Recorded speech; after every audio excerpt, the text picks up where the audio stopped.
আসসালামু আলাইকুম and hello everyone, welcome back to Game on Sports Network. আজকে আমরা জানিয়ে কথা বলবো তা হয়তো আমরা অনেকেই দেখেছি বা অনেকে মিস করে গিয়েছি। গতকাল রাতে চ্যাম্পিয়ন্স লিগের রাউন্ড অফ 16 এ মুখোমুখি হয়েছিল স্প্যানিশ জায়ান্ট বার্সেলোনা এবং ইংল্যান্ডের নিউক্যাসল ইউনাইটেড। ম্যাচটি শুরু থেকে ছিল দারুণ প্রতিদ্বন্দ্বিতাপূর্ণ। দুই দলই আক্রমণাত্মক ফুটবল খেলতে চেষ্টা করে, তবে প্রথমার্ধে কোনো দলই গোল দেখা পায়নি।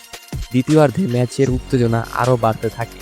নিউক্যাসল ইউনাইটেডের নিজেদের মাঠ হওয়ায় সমর্থকদের উত্তেজনা ছিল তুঙ্গে। অবশেষে ম্যাচের ৮৬তম মিনিটে নিউক্যাসল ইউনাইটেড তাদের প্রথম গোলের দেখা পায়। গোল করেন হারম্যান বার্নস। এই গোলের মাধ্যমে নিউক্যাসল ১-০ ব্যবধানে এগিয়ে যায় এবং তখন মনে হচ্ছিল ম্যাচটি তাদের দিকেই চলে যাচ্ছে।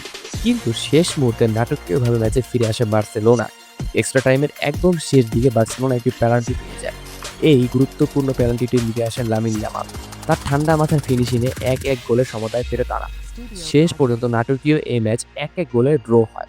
ফলে দুই দলের মধ্যকার এই টাই এখন খোলা রয়েছে এবং সবকিছু নির্ধারিত হবে দ্বিতীয় লিগে।